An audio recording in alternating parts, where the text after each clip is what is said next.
estudiar a los pacientes a través del tiempo, ¿recuerdan? Ya una vez que pasemos a la identificación de cada uno, vamos a hablar de sus diferencias.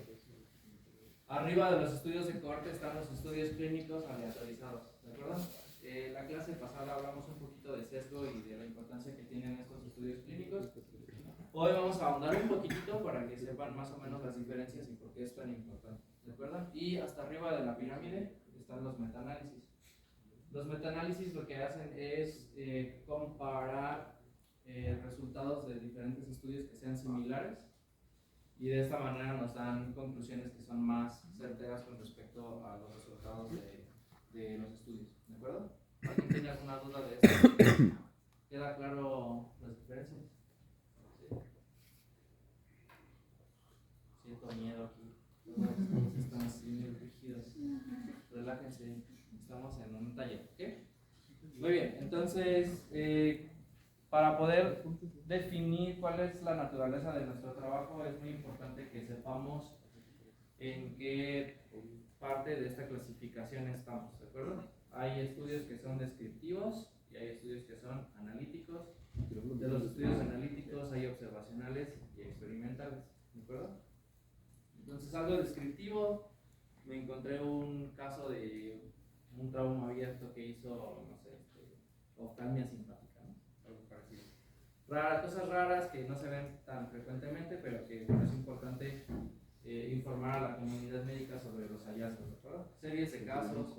Aquí, por ejemplo, dice estudios ecológicos, pero en el caso de nosotros, médicos, estaríamos hablando de estudios epidemiológicos, ¿de acuerdo? Y además de eso tenemos los estudios transversales, que tienen mucho que ver con la manera en que se miden los resultados. Además de esto, pues bueno, tenemos los estudios analíticos, pueden ser experimentales u observacionales, y esto tiene mucho que ver con la manera en que se diseña, aunque haya una intervención, ¿de acuerdo? Por ejemplo, pueden ser casos que se operan de vitrectomía y por el diseño pueden ser considerados como observacionales, ¿de acuerdo? Casos de cohorte que ya platicamos más o menos, y los transversales que la semana pasada también mencionamos, que son estudios donde se hace una medición en el tiempo, nada más. ¿Okay? Y finalmente, en la parte como más importante, están los estudios clínicos aleatorizados, ¿de acuerdo? Aquí es muy importante que entendamos que la aleatorización de los pacientes es súper importante para eliminar el sesgo. Sesgos de selección, sesgos de tratamiento, sesgos que tengan que ver con el investigador, ¿de acuerdo? Y de forma secundaria, podamos equilibrar el pronóstico que tiene la enfermedad en cada grupo, ¿de acuerdo? Si nosotros no hacemos aleatorios nuestros grupos, vamos a tener pronósticos diferentes en los grupos, y entonces el resultado que den las comparaciones va a generar pues, conclusiones que puedan ser falsas. ¿Okay? ¿Dudas hasta aquí? Muy bien. Entonces, aquí por ejemplo pues vemos un gráfico que nos habla sobre cómo se pueden diferenciar los estudios a través del tiempo, ¿de acuerdo? Entonces, la primera parte de aquí arriba vemos los estudios transversales, ¿de acuerdo? Notamos que los estudios no tienen, bueno, esta figura en el estudio transversal no tiene dirección, y es porque es una medición en un solo momento, ¿de acuerdo? Y posteriormente empezamos a ver aquí diferentes tipos de cortes, casos y controles y ensayos clínicos, ¿de acuerdo? El estudio en el tiempo es importante porque así podemos nosotros calcular, por ejemplo, incidencias, a diferencia del estudio transversal que calcula solo prevalencia. ¿Okay? Una corte prospectiva, por ejemplo, además de la diferencia que tiene con una cohorte retrospectiva y con un ensayo clínico aleatorizado que ya platicaré, aquí por ejemplo tiene que ver con el momento en que se empiezan a tomar las mediciones y cómo lo sigo a través del tiempo, ¿de acuerdo? Este es como el mejor tipo de corte que se puede hacer, porque empiezo a medir el riesgo antes de que el paciente desarrolle la enfermedad. ¿Okay? Un estudio retrospectivo, por ejemplo en casos y controles, primero ve la enfermedad y luego estudia el riesgo. Entonces, debido a esta diferencia en el diseño, el estudio de cohorte tiene una mucho mejor posibilidad de identificar o de generar una relación de causalidad entre un riesgo y una enfermedad. ¿Okay? A diferencia de un estudio retrospectivo donde no tenemos control sobre las variables, solamente vamos al expediente, en este caso, por ejemplo, muchos protocolos de los R1, vamos al expediente, vemos cuál es la enfermedad y estudiamos los riesgos, pero no sabemos cómo se midió la visión, cómo se midió la presión, cómo tomaron algunas mediciones. ¿Verdad? Entonces sí nos sirve en términos como de tiempo, porque es mucho más rápido identificar factores de riesgo en pacientes que ya tengo registrados, que hacer un estudio prospectivo donde los tengo que seguir a través de los años. ¿Sí? Pero desde el punto de vista estadístico y del diseño de estudio es mucho mejor tener un estudio de cohorte que hacer un estudio de casos y controles. Ahora, por ejemplo, una cohorte retrospectiva. Esto es un diseño relativamente nuevo, donde, no sé, por ejemplo, hay hospitales donde cada 6 meses le toman estudios de sangre a los pacientes independientemente de que tengan o que no tengan. Y entonces estudio, por ejemplo, esa sangre y veo, mira, esta molécula se elevó en esta paciente que tuvo cáncer de mama, ¿no? Por ejemplo. Entonces este es un tipo de estudio de cohorte retrospectivo, donde ya mi diseño incluye la medición a través del tiempo, ¿sí? Estudios famosos, por ejemplo, del corazón, la aspirina y su relación con el riesgo cardiovascular, el ejercicio y su relación con el riesgo cardiovascular. ¿De acuerdo? Ellos fueron los primeros que empezaron a hacer este tipo de estudios. Luego tenemos una cohorte ambispectiva. ¿Okay? En este tipo de estudios hay pacientes que ya se evaluaron en el pasado y pacientes que se están evaluando en este momento y que estoy siguiendo hacia el futuro. Por ahí alguien tenía un estudio ambispectivo la semana pasada, ¿no? ¿Glory? Sí. Okay. Muy bien, entonces casos y controles ya lo platicamos, lo comparamos un poquito con un estudio de cohorte prospectiva y finalmente el ensayo clínico. ¿De acuerdo? Aquí el ensayo clínico se puede clasificar como aleatorizado o no aleatorizado, doble ciego, triple ciego, que tiene que ver con mucho, más que nada con el análisis y con la conciencia que tiene el investigador de qué tipo de paciente está tratando, ¿no? Por ejemplo, un estudio doble ciego es un estudio donde el investigador no sabe a qué paciente se le da tratamiento A o tratamiento B y tampoco lo sabe el paciente. Un estudio solo uniciego o monociego es donde el paciente no sabe qué tratamiento se le está dando, pero el investigador sí lo sabe. Y el triple ciego es donde ni el paciente, ni el médico, ni quien analiza sabe qué tipo de tratamiento recibió el paciente.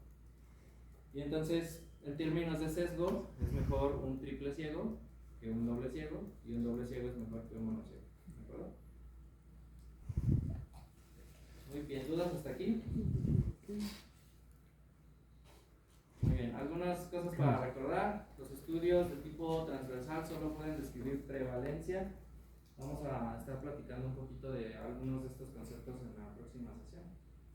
Y pues bueno, un estudio transversal puede ser descriptivo o analítico. ¿De acuerdo? Un descriptivo, una serie de casos. Un analítico, casos y controles, por ejemplo.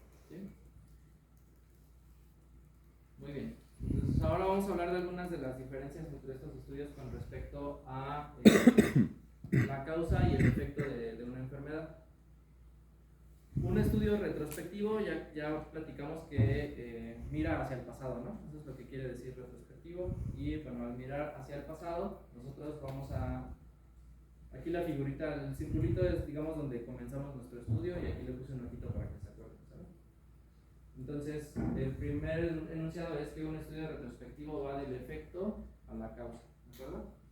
Entonces, aquí lo que estamos estudiando, por ejemplo, es el factor de riesgo que es tabaquismo y cómo puede causar catarata. Pero como estoy viendo al paciente que ya tiene catarata aquí, entonces ahora voy del efecto a la causa, ¿de acuerdo? Y entonces mi diseño necesariamente tiene que mirar en estos pacientes el factor de riesgo si está presente o ausente. Y entonces aquí puedo hablar de odds ratio. ¿Okay?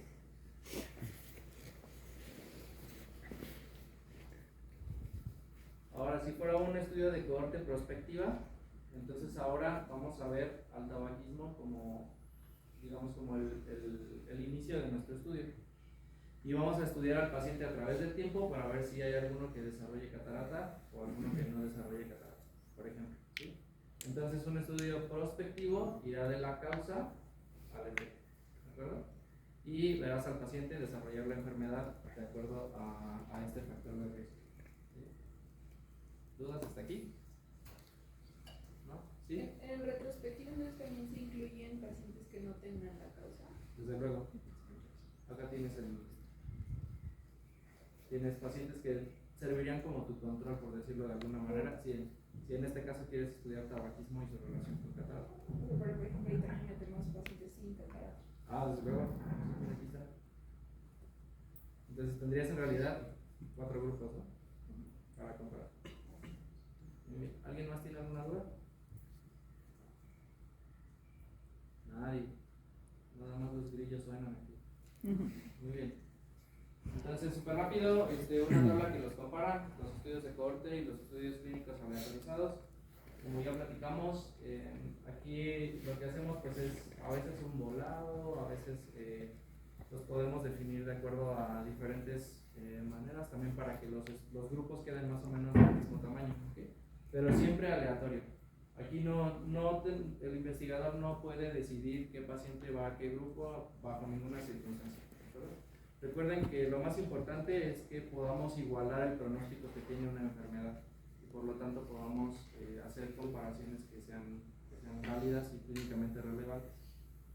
Como ya platicamos, el estudio clínico aleatorizado tiene menos sesgo y esto es debido a que el pronóstico entre los grupos es el mismo, ¿sí? Si el investigador tiene la posibilidad de designar a qué paciente va a cada grupo, entonces el sesgo empieza a incrementar y eso puede empeorar nuestras comparaciones clínicas. ¿Okay? Y pues bueno, como conclusión, si hacemos una comparación, el resultado de un estudio aleatorio tendría que ser únicamente debido a la intervención, al contrario de como sería con un estudio de cohorte. Muy bien, entonces vamos a hacer una pequeña actividad y bueno, lo que queremos es integrar todo esto a cada uno de sus protocolos y voy a preguntarles más o menos como qué tipo de diseño van a tratar o tienen cada uno de sus protocolos. Ok, entonces piensen un minutito sobre esto y pues aquí me dieron unas listas. No me gusta hacer esto, no me gustaba cuando era residente, pero creo que en lo que nos volvemos más participativos va a ser la solución. ¿Okay? Muy bien, a ver, Juan Manuel Guerrero. ¿Quién es Juan Manuel Guerrero? ¿No vino? ¿Tú? ¿No? ¿Eres tú? No. Mauricio López. Ok, Mau. ¿Te acuerdas cómo es tu pregunta, Picot? La verdad no, pero puedo decirte más o menos cómo es el que trata mi estudio. Tratar de definir qué patrones químicos de uveitis se relacionan con un PPD positivo y ver cuáles de estos que recibieron un tratamiento antiquímico tuvieron alguna mejoría en cuanto a evolución química. Ok. Entonces el factor de riesgo es, o la exposición es. Pues son a pacientes que se les está abordando la causa de su uveitis, que se les solicita por algún motivo el PPD, y de estos al final a cuáles sí se decide iniciarse el tratamiento antiquímico, y de todos estos, cuáles sí tuvieron alguna mejoría química. Ok. Pues en términos sencillos, la enfermedad que estás estudiando es pues tuberculosis ocular. uveitis, ¿no? O sea, en general uveitis podría ser por tuberculosis. ¿Qué? Y la exposición es el bacilo, ¿no? De la Sí. tuberculosis. Muy bien, entonces si estamos viendo al paciente enfermo y estamos a partir de eso viendo el factor de riesgo, estamos con un estudio de tipo retrospectivo. ¿Okay? ¿Y tienes controles o es una serie de casos? Es en pacientes a los que pues serían los que tuvieron el PPD, o sea que se les solicitó el PPD, serían los que tuvieron positivo y los que tuvieron negativo al PPD. Muy bien. Entonces aquí es básicamente esto, solamente que aquí en lugar de decir catarata dice uveitis, aquí dice PPD positivo y aquí PPD negativo. Y vas a estudiar el factor de riesgo de acuerdo a los que pues, tienen un tipo de uveitis y otro. Sí. Los de las R no están bien fáciles porque casi todos son retrospectivos. Muy bien, Anaí. Anaí, ¿qué tipo de estudio tiene? ¿Qué Pues, diseño? El mío es un estudio transversal, observacional y comparativo. Es la asociación entre los niveles de lípidos con orbitopatía distribuida en población mexicana. Ok. Bueno, en este caso es un protocolo ya de continuación, se va a ampliar la muestra. O sea, ya hay cierto número de pacientes que en su momento pues no se cumplió con el que se había calculado, es por eso que se me asignó pues para ampliar la muestra. Entonces, ¿qué tipo de diseño tendría tu estudio? ¿Prospectivo, retrospectivo o ambispectivo? Sería ambispectivo. Ambispectivo, ¿no? Sí. Muy bien. ¿Alondra? Si puedes decirme tu pregunta, Picot, y el diseño estaría perfecto, para que vayamos integrando. Ajá. Sí, mi pregunta de investigación es cuál es el perfil de expresión de los Toll-like receptors en el suero de pacientes mexicanos con rosácea ocular. Y pues el diseño de mi estudio es transversal, es descriptivo y observacional. Ok. Y si pudieras aquí modificar este tipo de diagrama, ¿cuál sería tu exposición de este lado? Ajá, pues sería los Toll-like receptors positivos, negativos y pues rosácea ocular. Pero el Toll-like receptor no es una exposición, sino es un receptor citoplasmático que está en el celular. ¿Qué detecta el Toll-like receptor? Estrés oxidativo o inflamación en general. Antes de eso.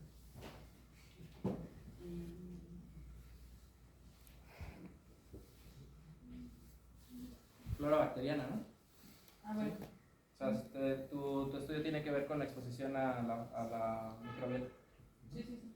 Entonces, de este lado tendrías la exposición a bacterias y detectada por okay.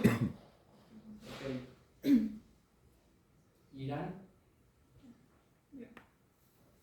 Muy bien, tu Picot question y el diseño de tu estudio, por favor. Mi pregunta PICOT sería pacientes mayores de 18 años con tosis palpebral de cualquier índole. La intervención sería pues tratamiento de corrección de tosis. La comparación sería comparar el poder del lente. Bueno, se les hace un cálculo de lente antes y después de la cirugía. Y la comparación sería comparar el poder del lente antes y después. Los resultados pues son si es que el poder del lente cambia antes y después de la cirugía. Y el tiempo es antes de la cirugía y 3 meses después de la cirugía que se descubrió el cálculo de lente. Ok, muy bien. Está un poquito como laberíntico el protocolo, ¿no? Pero bueno, en general me parece que lo que estás buscando es astigmatismo. Ajá. Entonces, aquí tu enfermedad sería Lactosis. lactosis, ¿no? Y acá el factor de riesgo, astigmatismo secundario a lactosis. ¿Sí? Entonces, si hay o no hay y de qué manera está afectando el cálculo del lente. Muy bien. Lisette Jiménez, ¿cuál es tu pregunta, Picot? Mi población son pacientes con glaucoma primario de nódulo abierto. Mi intervención es la colocación del implante Snopperclip. ¿El implante qué, perdón? Implante Snopperclip. Okay. Mi comparación es la presión intraocular antes de la intervención y después de la intervención. Mi tipo de estudio es un estudio retrospectivo, observacional y descriptivo. Y el tiempo de seguimiento es al mes, a los 3 meses y a los 6 meses. A ver, otra vez. Aquí. ¿Qué tipo de estudio? Observacional, transversal y descriptivo. Lo último como que no me cuadra. Porque también vas a comparar, ¿no? Sí, más bien comparativo. Sería comparativo. Muy bien. ¿Y solamente tomas la presión una vez? No, al mes, a los 3 meses y a los... Entonces tampoco es transversal. Longitudinal. Tendría que ser una cohorte prospectiva, ¿no? Probablemente. Pero- Los operan y tú les tomas la presión o... Ajá, pero fue antes, o sea, fue de 2024 atrás. Ok, entonces es una cohorte retrospectiva, ¿no? Una cohorte retrospectiva. Sí, importante todo esto para que podamos saber qué comparaciones vamos a hacer, ¿de acuerdo? Muy bien. Valeria Aranza.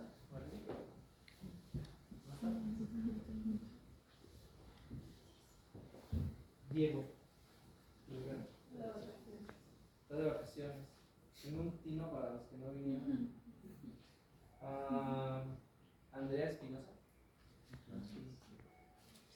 Muy bien, Andy. ¿Cuál es tu pick-up question? Mi población con enfermedad es un poco parecido al estudio de Liz. Mi población son pacientes con glaucoma de ángulo cerrado. En cualquier etapa, ya sea sospecha de cierre anular primario o leve, moderado o severo. Okay. La intervención es la cirugía de catarata. El control sería la presión intraocular previo a la y pues está comparando de las variables de los parámetros biométricos como la longitud axial, amplitud de cámara anterior, longitud del cristalino y el Y2Y. ¿Cuál de esos se relaciona más con la disminución de la presión intraocular después de la cirugía? Y se mide la presión intraocular al día, a la semana, a los 3 meses y 6 meses después de la cirugía. Excelente. Me parece un gran diseño. ¿Qué tipo de estudio es esto? Es igual observacional, transversal, Escuché vocecitas. prospectivo. Como de, será transversal, no será transversal. Acuérdate que los estudios transversales se miden solamente una vez. Sí. Entonces sería una cobertura prospectiva. Una corte perspectiva. O sea, los estás viendo antes de que se enfermen. Entonces mides la presión. Yo tengo la presión, lo veo después de que se operan y ya les doy el seguimiento. Sí. Entonces sería un estudio de tipo analítico, observacional, de corte y prospectivo. Muy bien. Excelente. Gabriel Ricardo. ¿Cuál es tu pick-up question, Gabriel? ¿Cuál es el diseño del estudio? Sería pacientes posoperados con lente isopure. La intervención pues sería pues, la cirugía, o bueno, la colocación o la implantación de ese lente.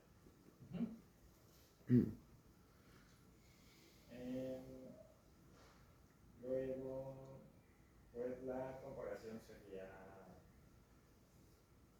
pues comparar la agudeza visual y curvas de desenfoque y de contraste.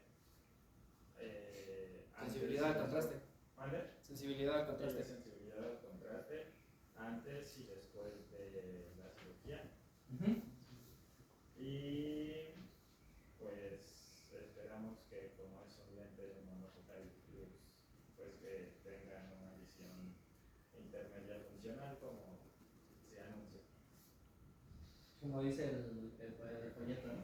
Exactamente. Nada más me falta tu control. Tu pick-up question. ¿Contra quién lo vas a comparar?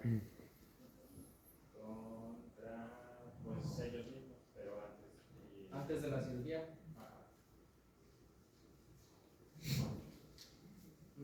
O sea, se empezó a hacer una medición antes, una al mes y una a los 3 meses. Ok, pero entonces el control es el mismo paciente antes de operarse. Bueno, entonces sería pues el desempeño de un lente monofocal. Pero que lente. Pero es que no, o sea, no lo comparo con eso.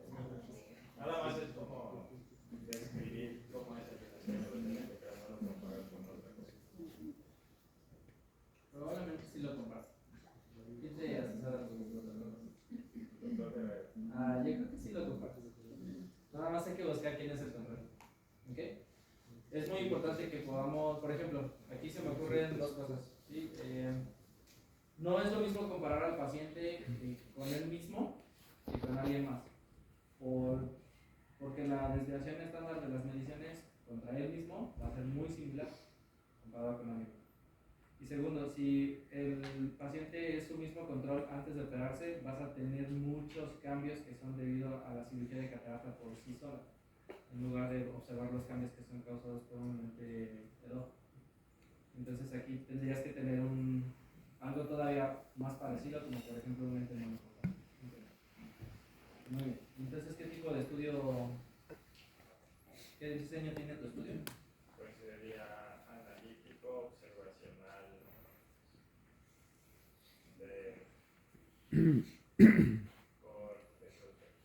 De corte prospectivo. Ok, muy bien. Muy bien. ¿Dudas hasta aquí? ¿No?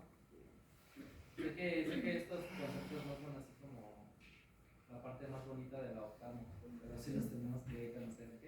Para su tesis. Muy bien, entonces vamos a pasar al módulo 4, que es de variables, ¿de acuerdo?